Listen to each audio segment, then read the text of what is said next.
Hi, this is Keith and Joe, and we're here on the roof at Sample Logic Studios in Brooklyn to give you a behind-the-scenes tour into the making of cinematic guitars.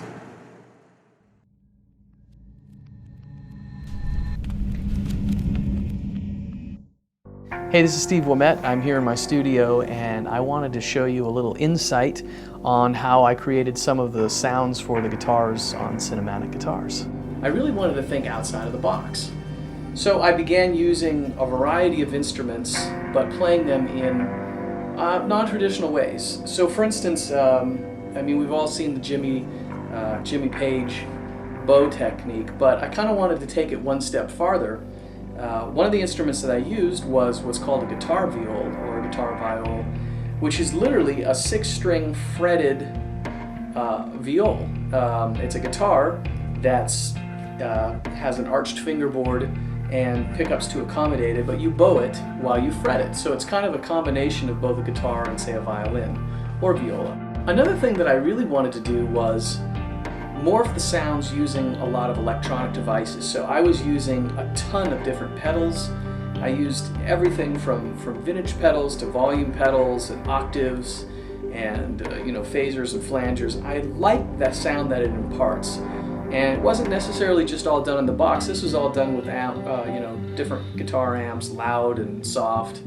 And I tried to use a variety of guitar amps in conjunction with these different boxes to create textures that may not normally have been heard in a traditional guitar setting before, but I really like the way they turned out, and you can hear them all over the place. Whether I was using big guitar amps, little guitar amps, what types of mics was I using, a variety of different mics, it didn't really matter. To me it was about sometimes being totally irreverent to an instrument. I have some samples in there that you can hear where I'm literally clipping the strings off of a guitar, and there's a sound that comes from that most people don't usually hear because no one bothers to record clipping the strings off of a guitar, but I really feel like that irreverence came through in some of the sounds. I had a blast doing cinematic guitars. I hope that it inspires you, and that people that get a chance to use this library will hear it in new film scores and new games.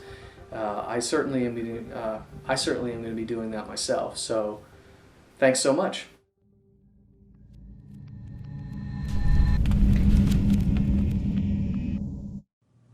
To take you through the process of how I created cinematic guitars, we're going to show you an example of how I created one of our atmospheres in the library. Without giving too much away. We first sat down with Steve and gave him some specific instructions of the type of sounds, genres, and instrumentations that we were looking for, and then we thought they could inspire the library, such as this bowed phrase.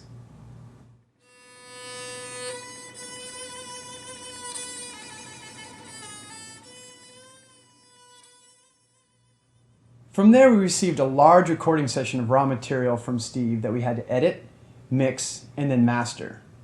Then we manipulated and mutated the sounds, of course. Next, we had to remix, master again, and then program the sounds in the Contact Engine. That means, lastly, morphing the instrument one last time at the interface level, utilizing our core effects sequencers, ultimately creating sounds that were otherworldly.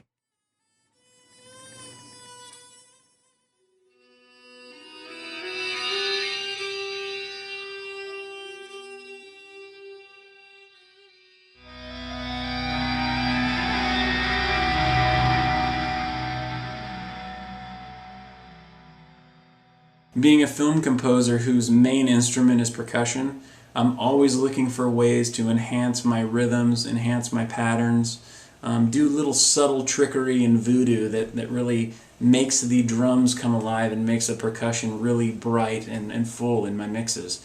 And even though it's a guitar library per se, cinematic guitars is perfect for that. I mean, because you can just take any of those patches and turn them into rhythmic underbeds with the arpeggiator.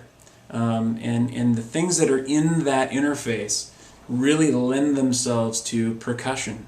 And for me, that's a huge, huge deal.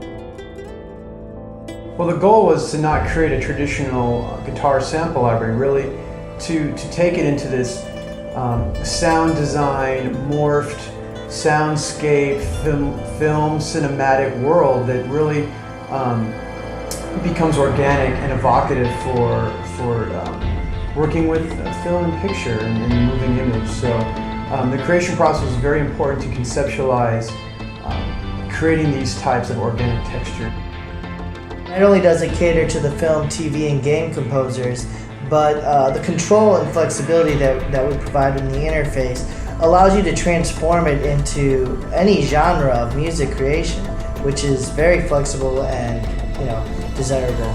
Really tried to do things that are really unconventional. There was really no direction to the audio, meaning like we were reversing it, pitch shifting it up, pitch shifting it down, and just doing things that are not traditionally done with sample libraries. That if we could just get the certain knobs and the controls on the front of the user interface, eliminating all these tabs and windows as much as possible at least, that the user could really manipulate this stuff like they're in a DAW almost bringing the sequencer or the workstation approach to cinematic guitars. And I think we're really proud of what we've come up with. We were able to get some of that. And what's interesting is that we were literally pushing the envelope with the Contact player in that we were running into walls of, can it do this? Well, no one knew if it could do this. Well, let's try it. Let's come up with these scripting ideas. Does it? Can it do real-time effects? Can it change screens? Can it animate? All these were questions that basically us as users and we're bringing to light, and obviously we achieved that goal, which is exciting. Cinematic Guitars is the library to beat. It's ridiculous. It is incredibly useful, incredibly playable. It sounds amazing. There's nothing like it on the market, and it's programmed by a company that understands what composers need right now. So many sample libraries just sort of miss the mark a little bit, I think, in that they're not thinking about who their audience is. The guys at Sample Logic know us. They know we're game composers. They know we're film and television composers. And they know that because they're from the same tribe as we are. They are as well.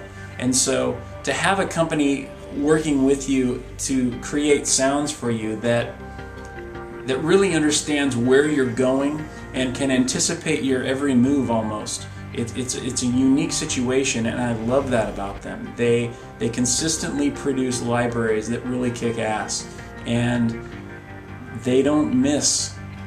They just don't miss.